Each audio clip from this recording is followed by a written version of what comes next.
Now, Autolite and its 60,000 dealers and service stations present Suspense.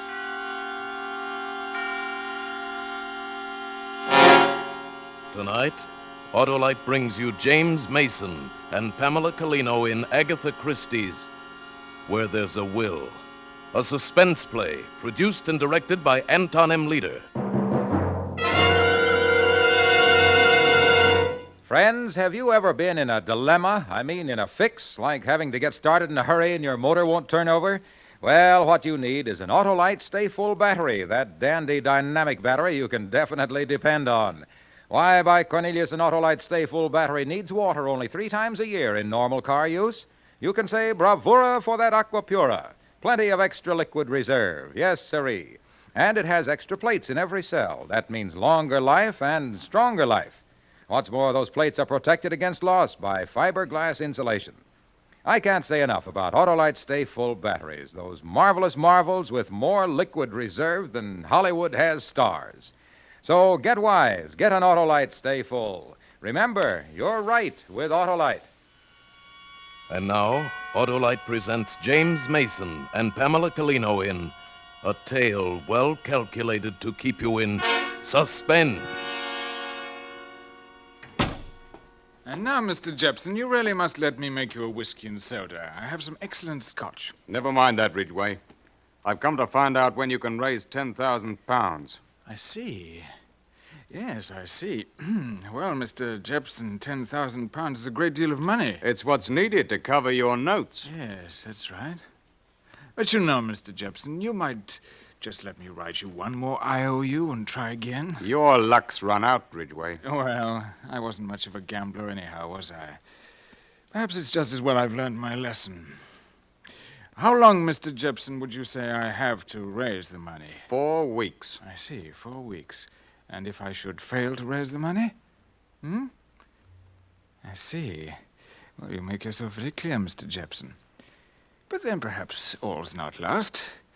Mrs. Harter, my aunt, has had the foresight to draw up a new will making me her heir. The money was to go to her niece, my cousin Miriam, but now a new will's been drawn up. Aunt Mary finds me much more satisfactory than poor Miriam. The very spirit of solicitude I am, forever inquiring about her health, about her poor weak heart. 4 weeks, is that right, Mr. Jepson? That's right, Ridgway. Or else. I see.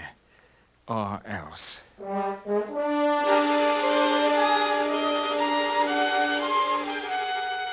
That's when it began. That, plus the fortunate circumstance of the new will in my favor, decided me on my plan. Now, murder wouldn't look right. Nobody else living in the house but Aunt Mary and I, and Elizabeth, the maid. And since I would benefit by 40,000 pounds, no, murder would not look right. Besides, I was fond of Aunt Mary. Well, a day or so after Mr. Jepson's visit, there occurred to me a rather whimsical idea for a practical joke. The first thing was to determine the degree of weakness of Aunt Mary's weak heart, and so I arranged an appointment for her with Dr. Meynell, the heart specialist in Harley Street. Just have a chair, Mr. Ridgway. Thank you, Dr. Meynell. Now, Mr. Ridgway, as you requested, I've gone over your aunt, Mrs. Harter, thoroughly. Yes? And there is a heart weakness. How dreadful. But not terribly serious, Charles, Dr. Manell says. But my poor dear Aunt Mary. Dear Charles. Naturally, you're shocked, Mr. Ridgway, but with the least care, she'll live to be 90, I should think. However, her mind must be kept well distracted. Mind distracted? Yes, distraction for the mind and no sudden shocks. That's most important. No sudden shocks. I see. Well, thank you, Doctor. Not at all.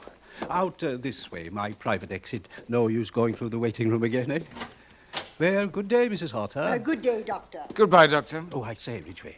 Yes? I minimized your aunt's condition just a bit. Didn't want to alarm her. You, understand. Yes, of course. Yes. But what I said about no shocks, no frights, most important. A good fright might very well carry her off. I see. I see. Well, thank you, Doctor.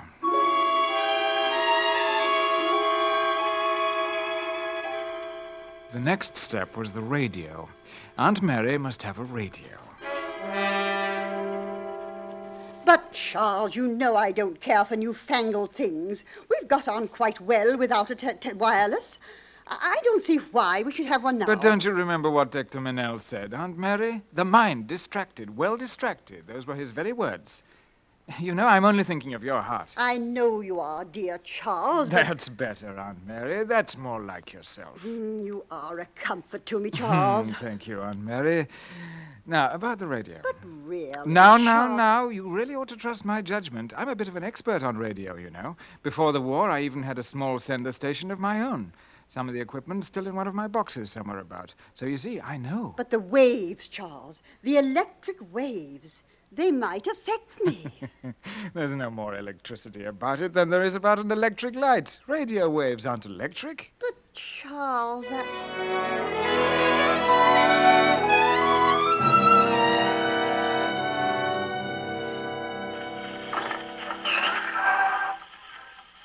Well, I must say it makes a frightful noise. We'll have it tuned in a minute. Here we are. What is it? It's Spanish, Auntie. Madrid propaganda.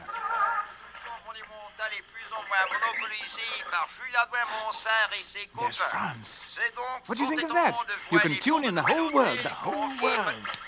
You see, Aunt Mary, radio waves converging from all over the world on this little box. From Madrid, Paris, New York, and beyond. Beyond! Who knows how far beyond? Well, I must say, Charles, you're quite poetic about it. Am I? Yes. Yes, I suppose I am. That was the first inkling I had that my little practical joke was going to be fun. The acting and coaxing poor dear Aunt Mary along bit by bit. Every evening she'd sit by the radio listening to the news on the BBC Home Service and the classical music on the third program. Then, one morning, I attached a wire into the radio while she was still in bed, ran it along under the carpet into the small anteroom off the sitting room where the radio stood, took the hand microphone left over from my amateur sending days and hooked it to the other end of the wire, and everything was all ready. That evening, I backed the car out of the garage and started off for my regular Wednesday evening of bridge. But I drove only a short way, then parked behind a hedge and walked back to the house. I let myself in the side door and went into the small room off the sitting room where Aunt Mary sat alone listening to the radio.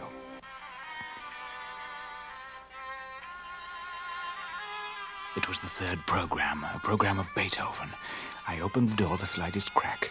The moment had come, and I felt my heart beating with strange emotion. I saw in my mind's eye Aunt Mary and the dimly lit sitting room, and I almost felt the mood she must be feeling as she sat dreamily immersed in the shifting strains of music. I picked up the microphone and... Mary, can you hear me, Mary? This is Patrick. What? This is Patrick, your husband, speaking. From the other side. I am coming for you soon. Will you be ready, Mary? Patrick. Will you be ready, Mary? Patrick!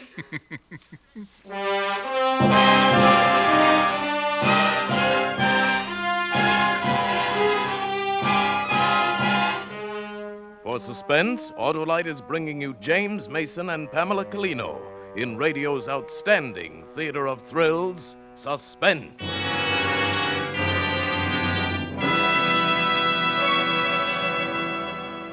Say, Hap, I spent Washington's birthday telling my young nephew the story of George Washington. What a great man he was. How he always told the truth. Well, that was nice of you, Harlow. This younger generation should know about George Washington. And to illustrate, I told him how I always tell the truth about Autolite Stay Full batteries. What? Those marvelous, wonderful get-up-and-get batteries with the extra reserve of water. Why, son, I told him a camel is practically dehydrated compared to an Autolite Stay Full battery. Because an Autolite Stay Full battery needs water only 3 times a year in normal car use. But, Harlow, you were telling your nephew about George... Always tell the truth, I told him. Like I tell the people about the punchy power for peppy performance packed in an Autolite Stay Full battery because of that ample sample of H2O. Yes, by Cornelius, I told him an Autolite Stay Full battery needs water only 3 times a year in normal car use. That extra liquid reserve means longer life and stronger life. I told him about the fiberglass insulation between plates that adds months to the life of an Autolite Stay Full battery. Well, I'm sure the kid learned a lot about George Washington. But wait, here's suspense. And now, Autolite brings back to our Hollywood soundstage James Mason, who will be joined by his wife, Pamela Colino, in Where There's a Will, a tale well calculated to keep you in suspense. After I'd spoken with the voice of Aunt Mary's dead husband, I waited a moment. Then, very cautiously, I looked into the sitting room. Aunt Mary was sitting bolt upright, transfixed.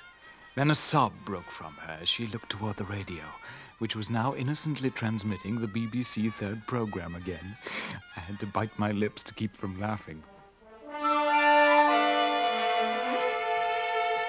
But Aunt Mary said nothing about her experience, so I was obliged, the fourth morning after that, at breakfast, to say casually, "Oh, I say, Aunt Mary, Yes, Charles. I was just wondering, last evening, Yes, Charles. Aunt Mary, who's that funny old boy up in the spare room? The picture, that is. You know, the picture over the mantelpiece, the old boy with the beaver and the side whiskers?" Well, really, Charles, your tone is most disrespectful. I'm sorry. It's your Uncle Patrick, Charles, my late husband. Oh, I say, I'm sorry. I'd no idea. After all, I never did know him, Aunt Mary. Very well, Charles. You see, I wondered. It was queer. Queer? What's queer? Are you trying to say something, Charles? Oh, no, not really. It's nothing. Nothing that makes any sense, I mean. I wish you would tell me what it was that made you ask me about the picture of your uncle. Well, if you will have it, I fancied I saw him. Saw him? The man in the picture, I mean, looking out of the end window when I was coming up the drive last night. What? Yeah. And later on, I happened to drift into the spare room, and there was the picture up over the mantelpiece, the same man. It's all quite easy to explain, really. I expect subconscious and all that. I must have noticed the picture before without realizing it, and then just fancied the face in the window. Aunt Mary, is something the matter? Charles, my husband's face. Did you see it in the end window? Why, yes. Why? Only that was Patrick's. Your late uncle's dressing room, Charles.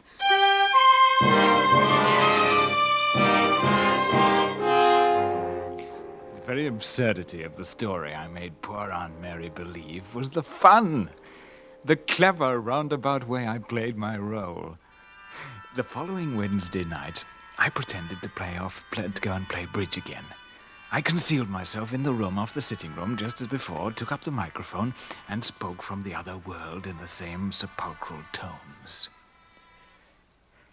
"Mary, on Friday, I shall come for you.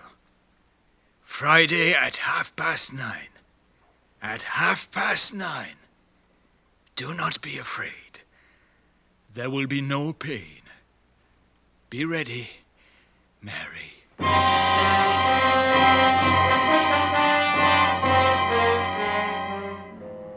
When I came into her bedroom the next morning, Aunt Mary was speaking to Elizabeth in a most businesslike manner. Now, here you are, Elizabeth. I want you to take this letter I've written. Yes, ma'am. I wrote it last evening. If anything should happen, Friday evening. You understand me? Yes, ma'am. Friday evening? But that's my night out. So it is, and you go right ahead. However, if anything shall have happened by the time you get back on Saturday, I want this letter delivered to Dr. Mayall. Yes, ma'am. Now, the top left-hand drawer of my bureau, it's locked. The long key with a white label.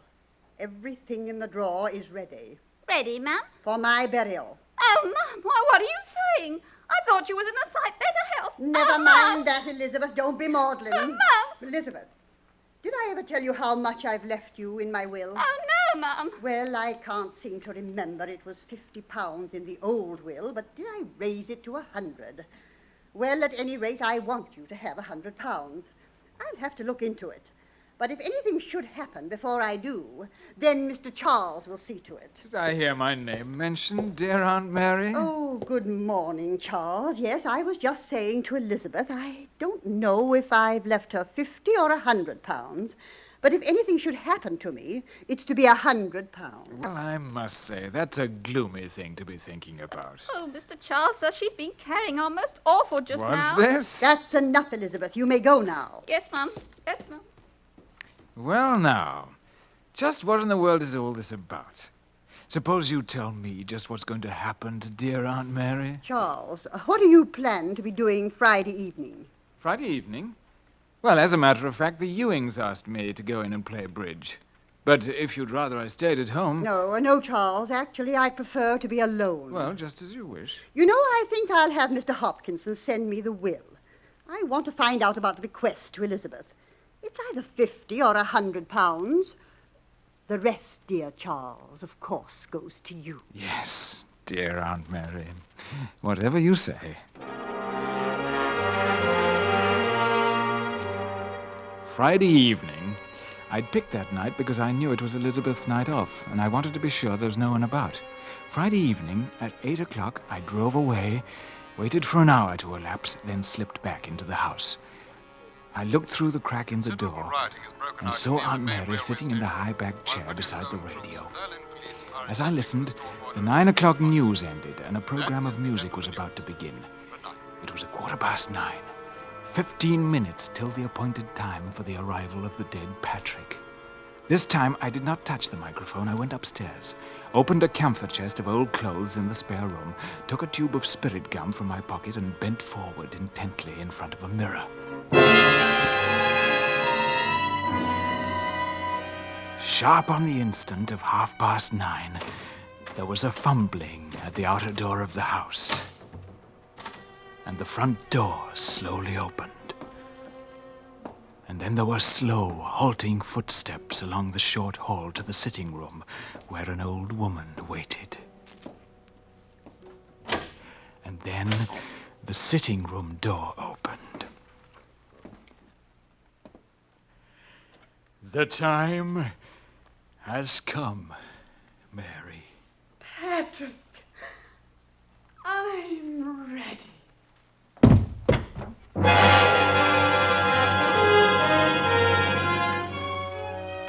My practical joke had worked to perfection. Aunt Mary's poor old heart couldn't stand the strain of seeing her dead husband, Patrick, arrive in person to carry her off into the spirit world. I stepped over the body, which had fallen dangerously near the burning fire in the grate. I took the poker and thrust some folds of paper that were lying in the ash into the fire to bring up a blaze, and in the blaze burned the false beard and side whiskers. I detached the wire fixed into the radio and took wire and microphone upstairs. I undressed and replaced Uncle Patrick's old-fashioned suit of clothes in the camphor chest in the spare room where I'd found it. Then I dressed again and went off to play bridge at the Ewings.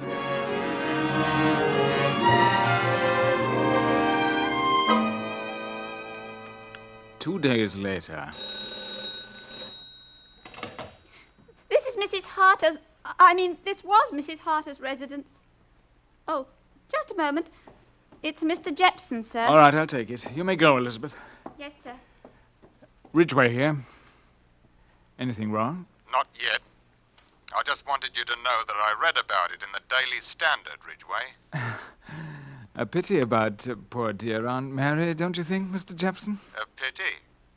And let me remind you, you have 1 week left. I haven't forgotten. Once the newspapers announce my inheritance of £40,000, I'll have no difficulty borrowing.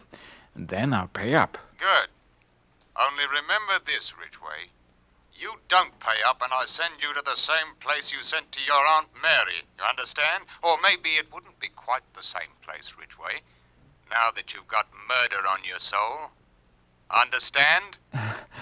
I understand, Mr. Jepson. And then, that evening, Dr. Mennell came to the house. I really did think you'd want to see this. You say Elizabeth brought it to you? Yes, she said it was one of Mrs. Harter's last requests that she do so. As a matter of fact, I do seem to remember... Yes, and I do recall seeing her give Elizabeth some such envelope as that. You've read the contents? That's what's queer. Here, suppose you have a look for yourself. All right. Tonight, Wednesday, at 9:15, I have distinctly heard the voice of my dead husband. He told me that he would come for me on Friday night at 9:30. If I should die on that day and at that hour, I should like the facts made known so as to prove beyond question the possibility of communicating with the spirit world. Mary Harter. What do you make of it? I hardly know. It's a coincidence, to say the least. She did die at nearly that very hour, 9:30 Friday night. But I don't understand. In the circumstances, an autopsy is desirable, you understand, purely as a matter of form. Yes. Yes, of course.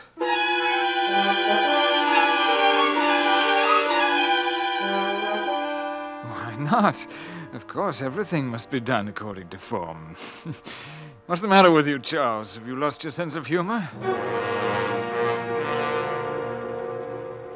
Finally, 5 days later. Mr. Hopkinson is here to see you, sir. Thank you, Elizabeth. That'll be all. Yes, sir. Good morning, Mr. Ridgway. Frightful morning. Mr. Hopkinson, about Mrs. Harter's, my aunt's, will. I did not quite understand your insistent messages to me, Mr. Ridgway. You seem to be under the impression the late Mrs. Harter's will was in our keeping. Why, yes. I've often heard my aunt say as much. Oh, quite so. It was in our keeping. Was? That is what I said. Mrs. Harter wrote to us, however, asking that it be forwarded to her. There seemed to be some haste to the matter. At any rate, we got it out to her at once. She would have received it on Friday, the day of her death. I do seem to remember her making mention of it. Something about the bequest to Elizabeth. She wanted to check the amount. It must be about the house somewhere, then. Elizabeth has been through Mrs. Harter's personal effects, I believe. Yes, just a moment. I'll call her. Elizabeth? Yes, Mr. Charles? Elizabeth, come here a moment, please. Yes, sir? Elizabeth, when you went through Mrs. Harter's things, was her will among them? No, sir. You're sure, Elizabeth? Yes, sir. You see, I know what it looked like. The poor mistress had it in her hand the very evening of her death when she sent me out. You're sure of that? Oh, yes, sir. She pointed out that about the £50 to me, sir. She said as she told you to give me the other £50. Not that I mentioned it to press you, No, sir. no, of course not. The will was in a long blue envelope, sir. Quite right. The same blue envelope, Mr. Charles, sir, was lying on the radio table by her chair the morning after, but empty, sir. It was the envelope in which I dispatched the will to your aunt, Mr. Ridgway. Mr. Ridgway, was there a fire in the grate on Friday evening? Yes, of course. I see. What are you driving at, Hopkinson? I'm afraid, Mr. Ridgway, only one conclusion is possible. Your aunt sent for her will in order to destroy it. What? Yes, Mr. Ridgway. But why? Why? You had no disagreement with your aunt, Mr. Ridgway? Not at all. We were on the most affectionate terms right up to the end. Of course. Quite. Mr. Ridgway, you will understand, under the circumstances, we were obliged to investigate. Investigate? What do you mean? It happens that there is a former will of Mrs. Harter still extant. By it, Mrs. Harter leaves everything to her niece, to your cousin, Miriam. To Miriam? Yes, but... As for the more recent will sent by me before her death to Mrs. Harter, it must have been burned in the grate. Burned. The will was burned. Mr. Charles, can I get you something? No, I'll be all right. You may go, Elizabeth. Yes. I'll run along too, Mr. Ridgway, if there's nothing further. No, I'll telephone. Quite. And yet there would seem to be little use for that. We've notified your cousin Miriam of her inheritance. As a matter of fact, I'm surprised you didn't know all this yourself. You see, we sent word round to the press yesterday. Well, good day, Mr. Ridgway. Good day. I remembered some folds of paper that I thrust into the fire to make it blaze up and burn the false beard and side whiskers with which I'd frightened an old lady to death. And then I remembered something falling. A paper. A will. From an old woman's fingers as she stood frozen in terror too near the fire. I saw the fire again, consuming something. Consuming the will. All my cleverness. Your maid said you weren't in. but I thought you was lying. I don't like liars, Ridgway. Mr. Jepson, I read the papers. I read who's going to inherit your aunt's money. I don't like liars. But I did think I was going to inherit, or why would I have killed her? You killed her? Of course. Oh, so you did kill her. How many times do you want me to say it? I believe that'll do. All right, Inspector. That's what I wanted you to hear. Come in. What? And bring in the maid, too. That was very clever of you, Mr. Jepson. I must confess, I had my doubts. Now, Mr. Ridgway, you'd better come along. But I was only joking. Young woman, Yes, sir? you heard Mr. Ridgway say he killed his aunt? I did, sir, but he must have been joking. Never mind, that's enough. By the way, Mr. Ridgway, you'll be interested in knowing, I'm sure, that we checked with Dr. Manell on the autopsy. According to his report, your aunt's heart was so weak, she could not have lived another month. What are you laughing at? That's your joke, old man. Oh, your joke. Yes. It is funny, isn't it? Very funny.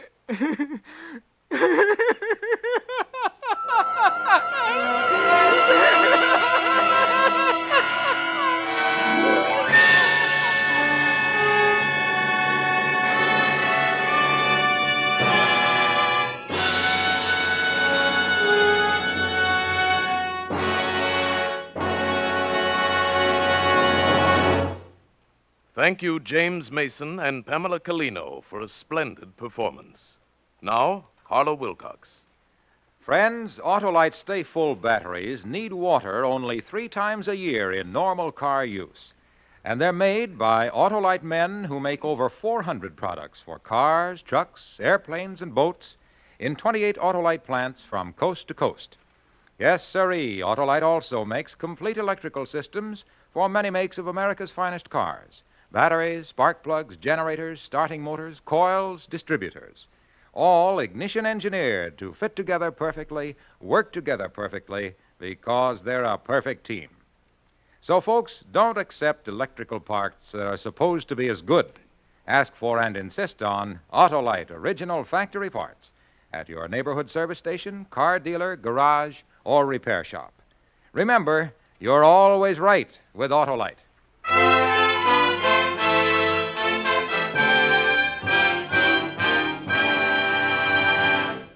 Now, here again is James Mason and wife. Pamela Colino.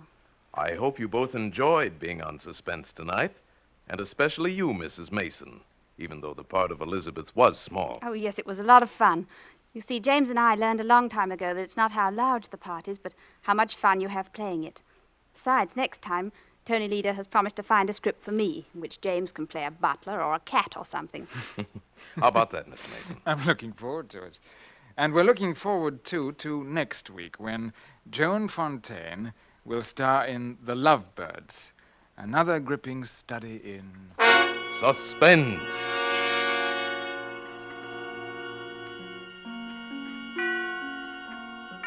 James Mason and Pamela Colino have just completed the book, The Cats in Our Lives. Tonight's suspense play was adapted from the Agatha Christie story by William Fifield. Music was composed by Lucien Moraweck and conducted by Lud Gluskin. The entire production was under the direction of Anton M. Leader. Now here is great news. Beginning March 1st, Suspense on television may be seen in many areas of the country, Tuesdays at 9:30 p.m. Eastern Time.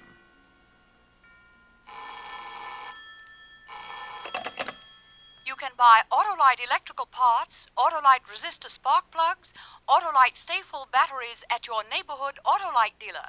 Switch to Autolite. Good night. This is CBS, the Columbia Broadcasting System.